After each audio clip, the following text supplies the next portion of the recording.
Hello అండి. ఇవాళ మనం సేమియా పులిహోర రెసిపీ ఎలా చేయాలో చూద్దాము. ఈ పులిహోర చాలా కమ్మగా, పుల్లగా ఎంతో బాగుంటుందండి. దానికోసం నేను బాంబినో సేమియా తీసుకున్నాను. ఇప్పుడు ఎలా చేయాలో చూద్దాము.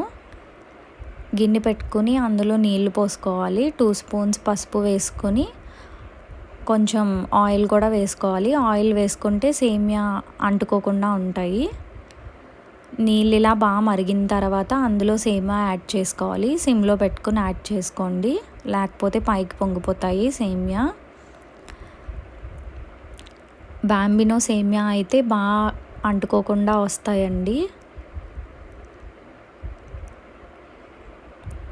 బాగా కలుపుకోవాలి.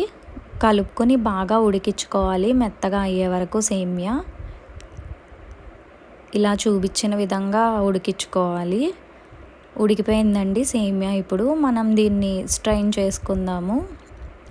ఇలా చిల్లులు గిన్నె తీసుకుని అందులో సేమియా అంతా వేసేసుకోవాలి.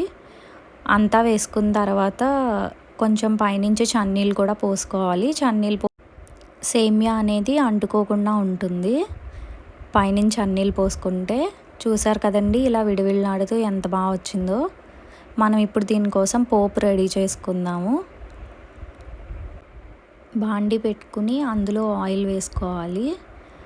ఆయిల్ వేడయిన తర్వాత 2 స్పూన్లు వేరుశనగ గుళ్ళు, 2 స్పూన్లు ఆవాలు బాగా వేగిన తర్వాత కొంచెం మినపప్పు వేసుకోవాలి.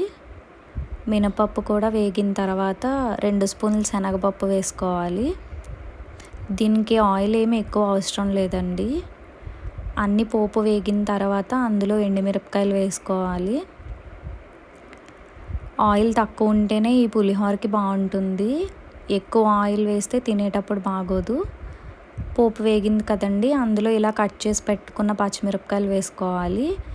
నేనైతే 5 పచ్చిమిరపకాయలు తీసుకున్నానండి. ఇవి కారం ఎక్కువ ఉంటాయని అనేసి. అంతా వేగిన తర్వాత కరివేపాకు కూడా వేసుకుని బాగా కలుపుకోవాలి ఒకసారి. బాగా కలుపుకున్నాక లాస్ట్లో ఇంగువ వేసుకోవాలి. ఇంగువ కంపల్సరీ వేసుకోవాలండి పులిహోరకి. టేస్ట్ చాలా బాగుంటుంది. ఇలా పక్కన పెట్టుకున్న సేమియా ఉన్నాయి కదా ఇందాక మనం, దాంట్లో సాల్ట్ వేసుకొని, నేనైతే ఒక 5 స్పూన్ సాల్ట్ వేసానండి. మీరు మీకు సరిపడా సాల్ట్ వేసుకోవచ్చు. సాల్ట్ వేసుకున్నాక ఒకసారి బాగా కలుపుకొని పైనుంచి పోపు వేసుకోవాలి. పోపు రెడీ చేసి పెట్టుకున్నాం కదా, దీనికి మనం ఇలా పోపు వేసుకోవడమే. ఆయిల్ ఎంత తక్కువ ఉంటే అంత బాగుంటుంది. వేసుకున్నాం కదండి, బాగా కలుపుకొని ఒకసారి ఇలా చూపించిన విధంగా కలుపుకోవాలి. నిమ్మకాయలు ఇలా కట్ చేసి పెట్టుకున్నాం కదా, అవి బాగా రసం తీసుకొని పైనుంచి కలుపుకోవాలి. చాలా బాగుంటుంది పులిహోర, కమ్మగా. ఏ టైంలో అయినా చేసుకోవచ్చండి.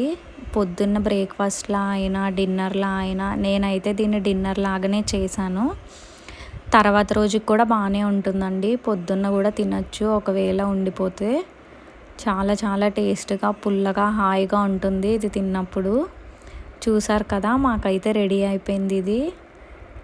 మేమైతే టేస్ట్ చేస్తున్నాము.